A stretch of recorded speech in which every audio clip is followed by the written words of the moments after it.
Howard. Oh, hello. There's a few things I would like to discuss with you concerning Paulo Freire's figure. Mm-hmm. So, you were a young philosopher working in Chile back in 1969. 69, Yeah. yes. So, Same somewhat year. before and somewhat after. Same year, namely, Paulo Freire was here. Yes, Freire was in working very actively in the Chilean education reform after being expelled from Brazil because at the military coup of 1964. He was finally expelled also from Chile. As I recall, it happened toward the end of 1969. It wasn't because the Chilean government wanted to expel him. It was because the U.S. Embassy insisted that he be expelled. I don't know whether this is common knowledge or whether it's something I happen to know because of having a first-hand acquaintance with the process. Mm. And so I ended up in Harvard anyway. Okay. Okay. We had a conversation with a very interesting opinion about the generations of Paulo Freire's think and works. Yes, what I would like to suggest, well, first I think I should clarify something too. Yes. And that is that at the time, Freire was not considered an especially radical thinker. I remember that during the Allende years, when the education reform really wasn't changed, it was applied and it was very open. The teachers could make a lot of decisions about what the suitable thing to do was. But when Freire came to visit Chile, none of the supporters of the government attended. It was a Christian Democrat, middle-of-the-road idea. But there used to be a TV program called Three Groups. We had the right, the left, and the center. Mm. And the center had the slogan, education as the practice of liberty. That was not the left slogan. The left had other ideas. Mm. But nowadays, I think there's been quite an appropriation of Freire by people who really are left. And Freire himself always declared himself to be very much on the side of the oppressed, against the oppressor, and he always thought of himself, and many other people think of him as a radical thinker. But that wasn't his image. However, it was certainly true that the teachers who really were left-wing militants accepted the opportunity to participate with everyone else in forming the curriculum. But and there are a number of items we don't really have time to discuss, such as the idea of the codification of the thematic universe, which was an idea that before you start teaching anything anywhere, or before you start doing community organizing, you make a systematic study of the subjectivity of the people concerned. We're not just walking blind and saying things some people we hope they'll understand. We've done some previous research before we start our literacy campaign, or whatever campaign we have, to see what are the themes that compose the mental life of the people we're working with, and what are the opportunities in those themes? What are the things that might lead to social transformation, and what are the things that came to be called losable themes. A losable theme, this is a concept invented by Jorge Zuleta at the CIDE, the research center, which was something of the epicenter of Freirean thought at the time. A losable theme is a theme that if you can just get people talking, they'll talk their way out of it. You don't have to bring in any information from outside, which was thought of as sort of insulting to the people by demeaning what they already knew, but just with what they already knew, they could talk their way out of it. And I think the favorite losable theme was that men don't change diapers. that always got some discussion going, and people did talk their way out of it. They finally concluded, yes, men can change diapers. So, Oh, excuse me, I think I failed to answer the question you As really I had said, in mind. yeah. I think you had in mind the idea that Freire developed the idea of consciousness raising.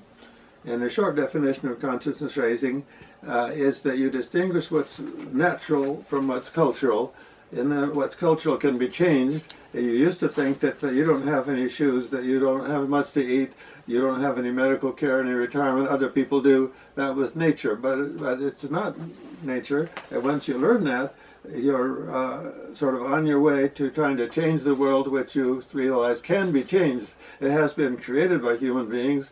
It can be unorganized and reorganized a better way. So consciousness raising is sort of one of the sort of key, sort of defining elements of Freire's influence. But there was an associate of Freire in Brazil, Claudomir Santos de Moray, who, having learned from Freire, said, well, but Freire doesn't go far enough. People have to learn not only to have a consciousness of the possibility of change, they also need to learn how to organize. So popular education really needs to lead to organizing. And he invented methods of organizing, methods that are still used today, for example, in the movement of people with the Movimento Sem Terra, the people in Brazil who have any land, they still use the methods of de Moray, and they're also used in many other countries in the world. In fact, Freire and de Moray arrived at the same airport, Santiago, as exiles who had gotten into the Chilean embassy to escape Brazil. And Freire stayed in Chile and worked for the UN. And de Moray also worked for the UN, but the FAO sent him to Central America. And that's where he really developed the idea of organization workshops, where you learn how to organize by doing organizing, where people are given a task to do. These are large group activities, and there's a large group of them, maybe 1,000 people, maybe 100 people, and together they're supposed to achieve some task, like fencing a lot of land, or building a kindergarten room. But there's a catch. They have to organize to work together to get it done, and nobody's going to tell them how to do it. They have complete freedom to learn, and once they learn, if they actually do the job, they get paid for it at the end.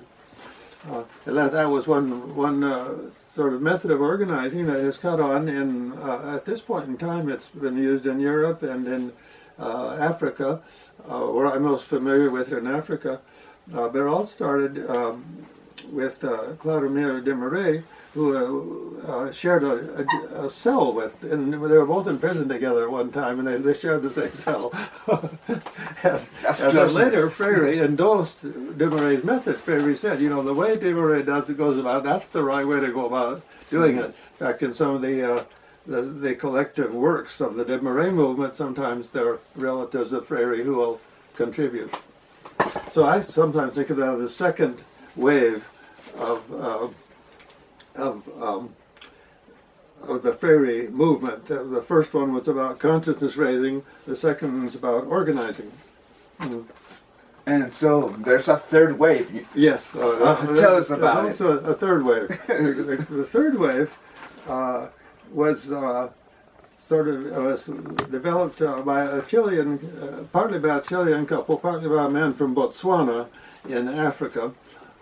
Particularly. The Chilean couple were Isabel and Ivan Labra. They were two psychologists who graduated from the University of Chile in psychology, and they wrote a book together, published with Editorial Loam, a well-known editorial in Chile, called The Psychology of Large Groups. And they were in exile to a large extent in Africa. That's how it got to Africa. And it got specifically to Botswana. And in Botswana, that was where it came up with the idea that working with large groups is a sort of legitimate field of psychology and of organization science. So, and organization science could be sort of unbound. So instead of saying you organize this or organize that, it starts with a commitment. It starts with an ethical commitment of solidarity. We're going to work together for the common good. Everybody's going to work together for the common good, and it's just and doing that, it's the commitment to a solidarity ethic, which we sometimes call moral realism, that defines the purpose. And once you have the purpose, what sort of organizing, whether it's typically capitalist or typically socialist or typically anarchist or none of the above or all of the above, it sort of gets beyond the sort of defining how to do social change as choosing which explanatory model that directs you to do it by government action or neighborhood action or nonprofit action or a corporate action. And this is somewhat similar to Amartya Sen's thinking, that public action is not necessarily action done by the government. It's government done by anybody in any sector. And I think that's very much in the spirit of Freire, and I think we might call it a third phrase, which we call unbounded organizing. Very interesting. You have a little book on it. Yes, here it is. Yeah, this book is available. I also might mention another facet of what I think of as this third wave. It was sort of traditionally thought that the people who are going to do social change are going to be people on the bottom because it's to their interest to change, while the other people on the top, it's their interest not to change.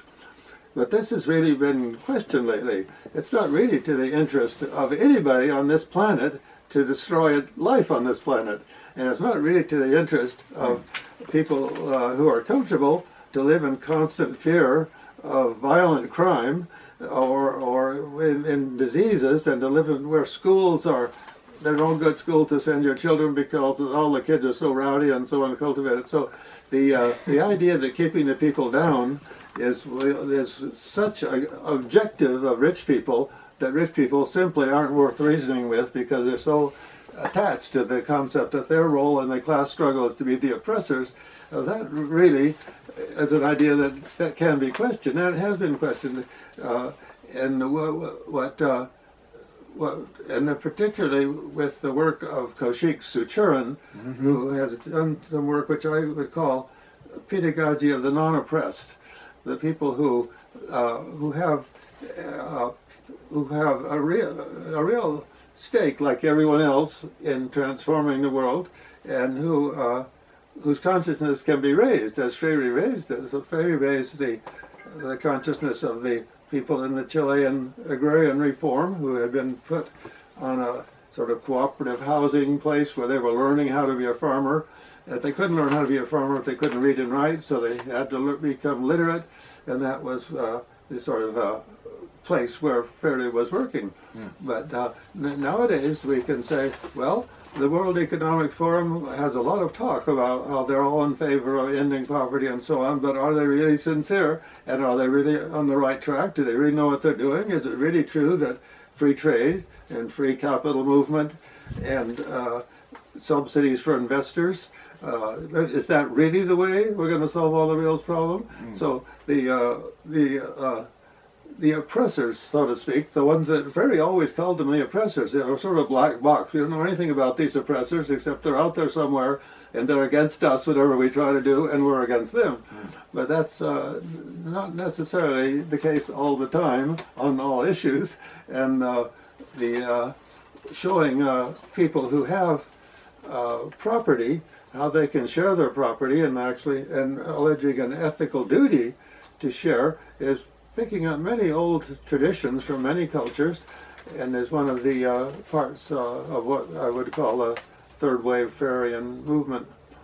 We have a book which here's by Koshik, which consists largely of what are called personal development exercises for authentic leadership. Authentic leadership. The people who become authentic leaders by learning to, most of the tribal chiefs of tribal people, the tribal chiefs of tribal peoples really didn't have any great privileges. They were supposed to be taking care of everybody else. And that idea has had some revival. I would think it would also have a revival in New Zealand among people whose ideals are the traditional ideals of the Maori people, that the people with privileges were also the people who are supposed to be helping everybody else. Howard, if we think about emancipation today, what comes into your mind? Well, I think that Freirean education methods have been associated with emancipation, and I think that emancipation can be thought of many ways, and in some of the ways it's just the name of everything good. That is, we all believe in liberty, equality, and fraternity. We all know that they're an unkept promise, that there's what the modern world is supposed to believe in but doesn't actually succeed in practicing, and sometimes it's even worse. Sometimes the modern world has generated the suppression of liberty on scales that the hunters and gatherers would never have imagined. Recent anthropology shows that hunters and gatherers really had a lot of liberty, a lot more than they had, that people had when they became workers on farms, or serfs on farms, or slaves on farms. So in this respect of sort of a commonly known agreement on what human life really should be about, and also the more material idea that people's needs should be met, which is the sort of basic idea behind the welfare state. People really should have health care. They really should have dignified employment. They should have good housing. This is a sort of a step forward toward emancipation. But there's also a downside to the word emancipation. The downside is the history of the word goes back to the Roman paterfamilias, who was sort of a jerk to end all jerks, in the sense that he was in fact, the Roman civil code defined the paterfamilias as he who has command of the household. So he was the commander of the household, which was thought of as a military unit, because the household had to send out its part of the Roman armies, which every march would march, and they would go conquer more territory and take more slaves, and then they came back, and the Romans invented a legal system so that the paterfamilias, commanding households, would not fight each other. If they fought each other, they would weaken Rome, and that's the capacity to conquer the rest of the world. So that was so everyone else was under the hand, which was the mancipus, the emancipus. But as time went on, first the elder son, and then all the sons, and then various other categories of people, and women very late. So in most parts, the slaves were liberated, were emancipated before the women were. But finally, the sort of course of history has been everybody has gradually emancipated. Well, that has a downside. Of course. And the downside is that now that we're emancipated, we can do whatever we please too. And so the... Howard, we are here in the Casa de Diálogo. Okay. What is the Casa de Diálogo or Dialogue House all about? Oh, this is a concept of Linda Hartling, who is a research psychologist working along the lines that Evelyn Lindner pioneered. They're both PhD research psychologists. Evelyn is also a medical doctor, and they are focused on humiliation. Evelyn did her doctoral research on the massacre in Rwanda, and also on wars among warlords in Somalia, and also as a practicing psychologist who was working with Palestinian refugees in Cairo, Egypt. And one of her books is called making enemies, humiliation in international conflict.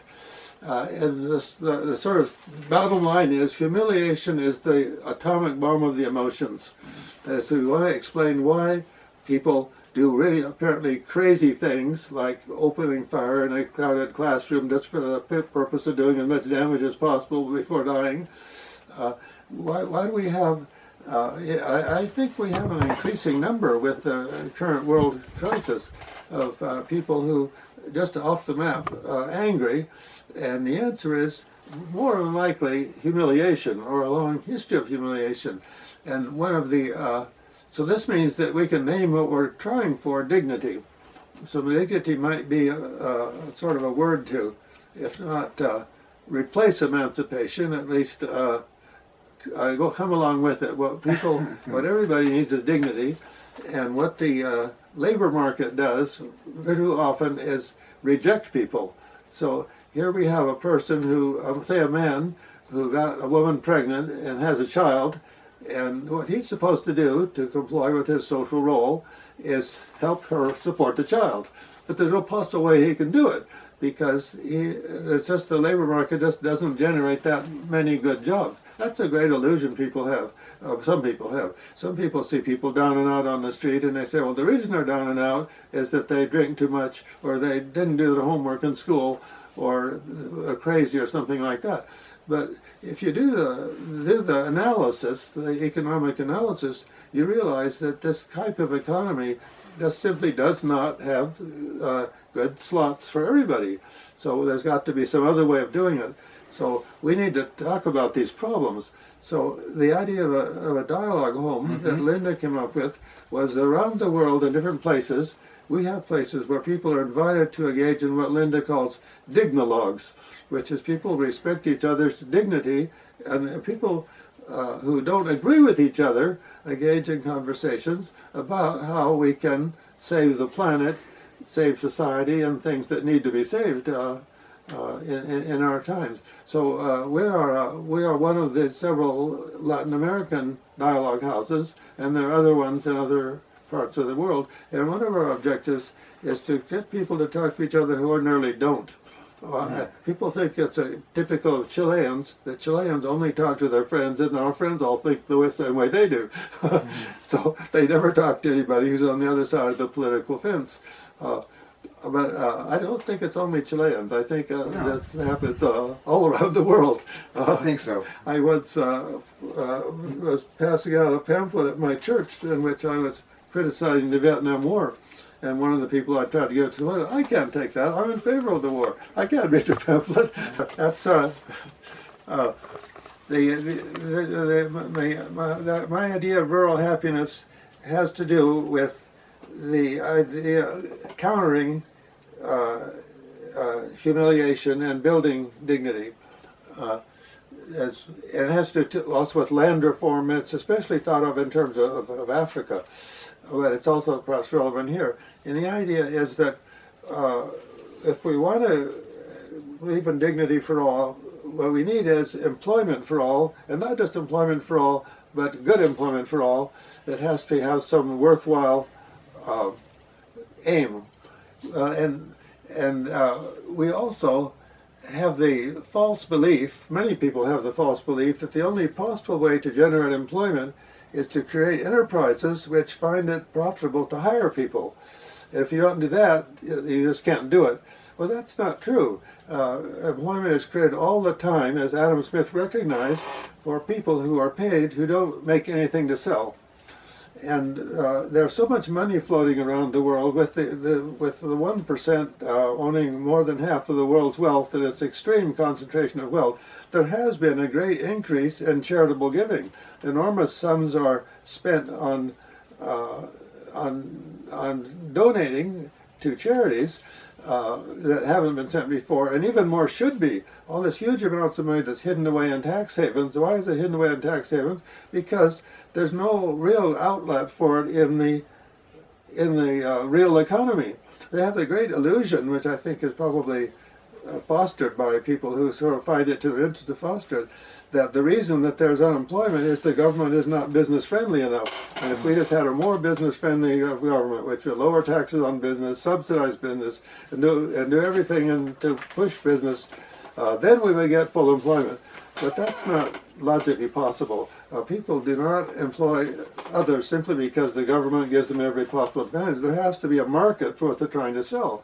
And the answer is you use money to do things that really have to be done. And in our time, what really needs to be done is to reverse global warming, reverse the destruction of the delicate balances that keep life possible. So my rural happiness proposal is for people to find happiness working to save Mother Earth and to be paid for it, not out of proceeds from sales, but from the surplus which is generated by enterprises which already exists and has been stored away. There's lots of surplus money in the world. The only reason it's not used to hire people is that there's such a prejudice in favor of the idea that the only people you hire are the people who make something that you can then resell at a profit. Okay. So this is called reinventing employment by solidarity ethics. And who better could do it than people already living on the land, and who better can finance it than people who have the money to do it with? And if the government steps in, so much the better. But unfortunately, governments not only sometimes are quite unwilling to create employment for everybody, but simply can't do it. They're so tied by having to raise money by taxes, and taxes are so unpopular, and also taxes do have disincentive effects. So I think we have to do unbounded organizing, which fits into unbounded thinking. So we're back to the Gavin Anderson's theory of unbounded organizing, which builds on de Marais' theory of organizing workshops and rescuing people who have been sort of dehumanized by being sometimes 2 or 3 generations out of work, by bringing them into the fold. A Future for the Excluded is one of the books on the Moraisian method is titled, and that builds on Freire's foundation of education as the practice of freedom, or education as consciousness raising, or I think the Freire doesn't use the word dignity much, but I think the concept is there. Well, regardless of the fact that this conversation is unbounded too, I think we like to thank you, Dr. Howard Richards, for this illuminative talk we just had, and wish you the best. Okay, very thanks very much. I wish I could be present, but you know what, I have to attend to another matter in another place, which is a hospital.